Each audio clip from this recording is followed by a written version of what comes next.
Hey everyone, this is Runinsky and welcome back to part 4 of my Glitchless Great Club any percent tutorial. I'm sorry for the delay in this episode. After the recent patch, the Great Club got a major nerf, so I was kind of trying to figure out exactly what I wanted to do with this tutorial, and I've decided to continue it. I'll be running here on an old patch version, the patch before it was nerfed, but yeah, so you'll have to keep in mind that this route isn't as viable, but I'm going to finish the tutorial anyway because it does show off the route as a whole, and hopefully I'll put out some videos later about new viable ways to do it. So as you can see, we've got our +8 Great Club and we're going to head into Shaded Woods towards the Shrine of Winter, because at this point, having defeated the Rotten 4 times, we have our 1 million souls that we need to get through the Shrine of Winter.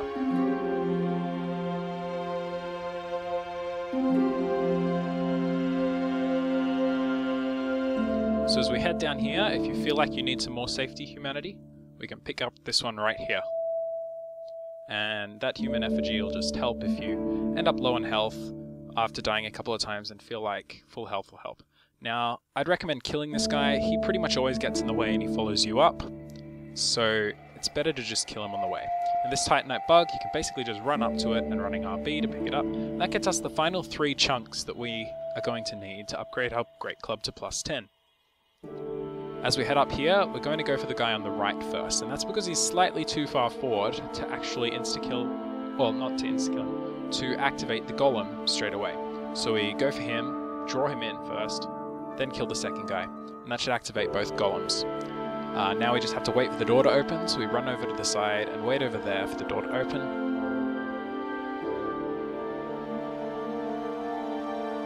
Just basically, this part is stay alive, don't worry too much about anything else, just make sure you're alive. When you see the door start opening, you can run straight through. If you want to be really safe, you can kill these guys, but it's completely unnecessary. You can basically just run straight past them. Through this door, you'll see I drop down the side of the ladder. Make sure you do that instead of trying to grab the ladder, because it's slightly faster, and it's a bit less dangerous because you're not trying to get on a ladder with guys swinging at you. Now you'll notice when I come through here that a guy will have ended up following me. He pretty much always does that, it's near unavoidable. So just after you've lit the bonfire, turn around, smack him once, and then he can rest and head back to Majula, where we're going to upgrade our Great Club to +10.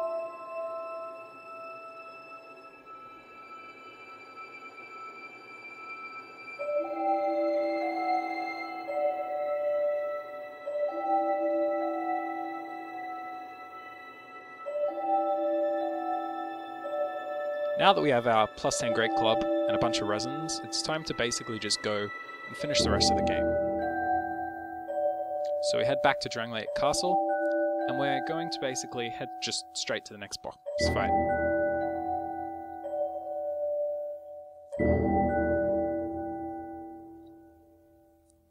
So first thing to do, obviously, is kill these 2 guys here. You only actually have to kill one, but you can kill both with just an R2, or heavy attack, and then we just head straight up. This room here, basically try and roll through it 3 times and then you won't get hit. You will sometimes get poisoned, just heal it out if you have to. Run past these guys. There's a safety bonfire below, but you have to go back and kill Nameless Usurper to actually use it, because you can't rest it otherwise. You can just activate it. So honestly, it's not that far, so I'd suggest just skipping it entirely. Then we get to Twin Dragonrider, and we're going to activate our gold pine resin before we go in. Now, the nice thing about the Great Club for this boss is you can pretty much 2-shot or 3-shot both of the bosses. So personally, I like to bait the first one over here and knock the other one down straight away. And then if you're lucky, which I'm not, you can actually get your full... You can pretty much insta-kill the archer one straight away, if you can get the second shot off as well. And you can also end up hitting both of them at the same time if you position yourself correctly. Besides that, it's a pretty easy fight as long as you don't get caught out too much, because you can basically just 2-shot that one, 2-shot the archer, and basically 3-shot the other one. Now that we've done that, we're going to rest at this bonfire, and that's for durability. The Great Club does have a lot of durability, but it's better to rest there for extra durability just in case. Because if you're doing this run properly, you might not be resting at many bonfires on the way. So we're going to kill this guy to activate this golem, which brings the elevator down. Now, a mistake I made initially was actually I would homeward out there or use the dark sign. But that during the load screen, the elevator doesn't actually go down. So you're actually better off running the whole way around. You don't actually have to rest, and then the elevator will be down when you get there. It skips a load screen, and it is actually slightly faster, because you don't have to wait for a load screen and the elevator load time to elevator decline time, just the elevator decline time. So now that we're up the top, we're going to get the key to King's Passage, which we're going to use to get to the Mirror Knight fight. And this time we are going to homeward or dark sign out. So we enter King's Passage and we're going to head towards the Mirror Knight fight. We're going to use our ooze for this fight because lightning isn't actually very good against a knight who happens to use lightning attacks. Now this fight is a pain. It's one that I'd strongly recommend giving a decent amount of practice time to. Those attacks, I wasn't actually doing a very good job here. Whenever he activates a lightning attack, you basically have enough time for one attack, standing directly in front of him, and they're pretty easy to dodge, because I think he only has 3 patterns. It's his normal attacks that are a bit difficult. One more thing to look out for is something I didn't know could actually happen until I was making this video, which is when he brings his shield down like that, you can actually get killed by that. So if you're getting a little bit greedy, don't actually run in and attack him. Just wait for the shield to come down and then go around behind him and kill him. Because he is actually really vulnerable. He doesn't get a lot of extra resistances when he does that. You can actually get like your full R2, R2, or heavy attack combo off on him. Also, be careful about positioning with relation to the shield. Your second R2 attack, or second heavy attack, goes anti-clockwise, which means it goes in the direction of his shield.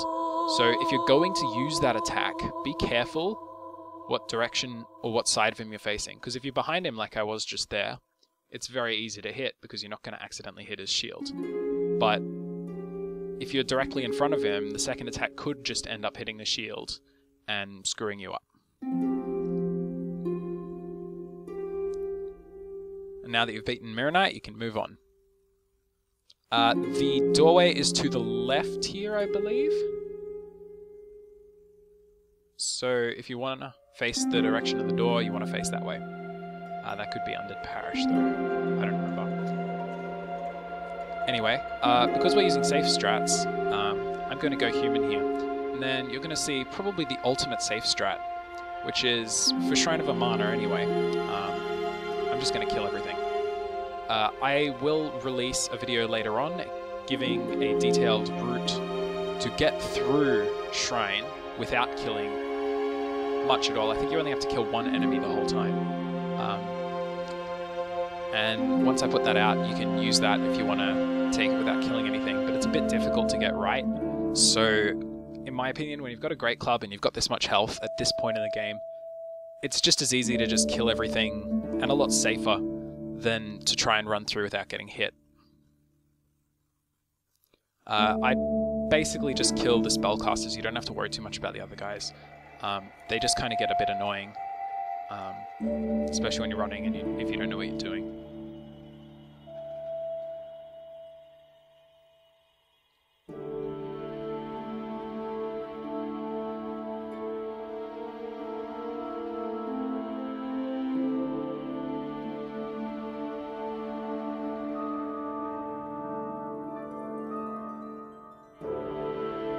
Now that we're through there, we'll grab this bonfire and head towards the next fight, which is Demon of Song. Now this area, you'll see, I think I actually get through here without getting hit. You just have to carefully watch behind you so you can see where the spells are coming from and carefully dodge them. And that's basically how you get through most of the area like that. Except there's another route you can take which kind of makes it a lot easier and lets you get through the fog gates without aggroing enemies. So Demon of Song is probably the easiest boss in the game with the Great Club.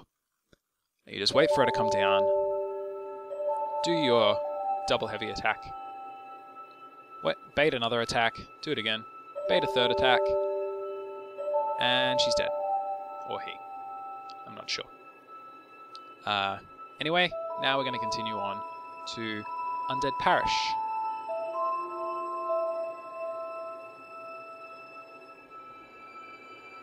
And yeah, this is where it's on the left-hand side, the exit. So if you want to jump off the elevator early, look to the left.